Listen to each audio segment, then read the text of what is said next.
Magandang araw, Pilipinas! Para sa ating pamilya, maging mapagmatyag sa mga buhaya. Narito po ulit ang ating update natin para sa lagay ng ating panahon, ngayong umaga po ng October 17, 2025. Ang bagyo na ating binabantayan, na kung saan sa ngayon ay patuloy ng paglapit dito sa ating kalupaan at nasa layo na lamang ngayon ng 768 kilometers east ng Catanduanes na kumikilos pa west-northwestward ng mabagal habang taglay po ang lakas ng hangin na umaabot po sa 45 kilometers per hour at bugso na 55 kilometers per hour. Ang bagyong Ramil na ito ay hindi pa rin inaalis ang posibilidad na maaaring natatama ang sentro niyan diyan sa may Catanduanes bukas at posible natatama muli diyan sa may Aurora upang magsimula na tawirin ang mainland ng Northern Luzon bukas po ng madaling araw. Pero paalala lamang po na posible pa na magbago ang forecast na ito kaya patuloy lamang natin na babantayan ang development niyan lalo na at nandyan pa sa may karagatan.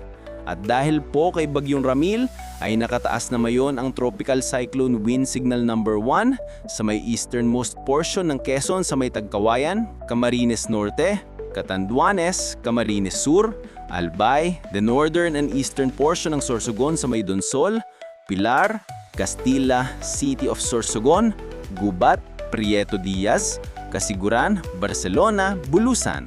Ganun din po sa eastern portion ng Northern Samar sa may Laawang, Katubig, Palapag, Mapanas, Gamay, Lapinig, Pambuhan at San Roque.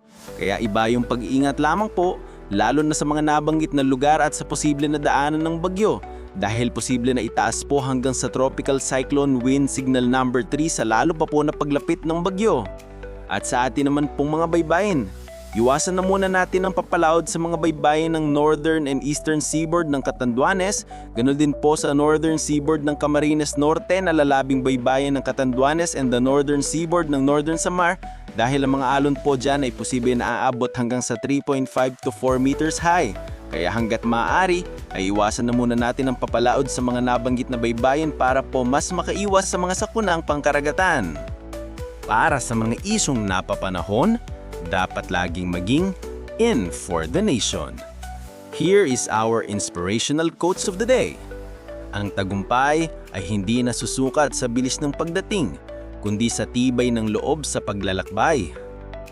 Isumbong ang mga buwaya! Ingat kabayan!